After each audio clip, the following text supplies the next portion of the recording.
एहतजाज बहुत जबरदस्त था। लोगों ने चुप करके वोट डाला और अब एहतजाज भी चुप करके किया।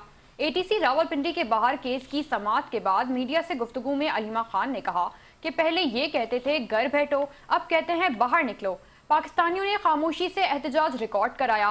पीटीआई की हमशीरा ने मजीद कहा कि जिन्होंने कल दुकानें बंद करके एहतजाज करना था उन्होंने किया, जिन्होंने एहतजाज नहीं करना था उन्होंने नहीं किया। उनका कहना था कि सुप्रीम कोर्ट में गुज़िश्ता 2 साल के केसेस जमा हुए थे। नुमाया पेशरफ्त ये है कि अपीलों पर समाअत के लिए 3 रुकनी बेंच बना दिया गया।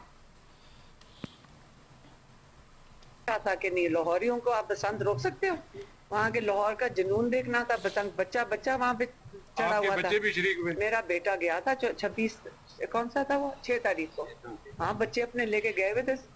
देखिए, आपने हमने घर के ऊपर उड़ाई थी। अच्छा। 804 लिख के अच्छा। हमने घर पे उड़ाई थी। वो तो जुनूनी है। मेरा बड़ा वाला जो बेटा है वो तो बच्चों से ज्यादा वो जो बचपन से इमरान खान की वीडियो नहीं आती जिसके अंदर इमरान से बच्चा पूछ रहा है, वो 4 साल का था, तब से जुनून में साथ जाते थे शहर। आपकी तो मैं आपको बताती हूँ, देखें, बसंत आप बच्चे को कहोगे ना कि बसंत लाहौरी को, ये कहना बड़ा मुश्किल है।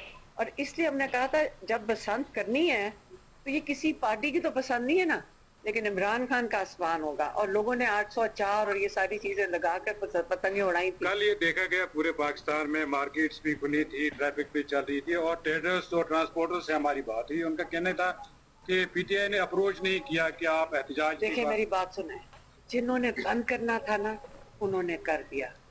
याद रखें, ये एहतजाज कामयाब था।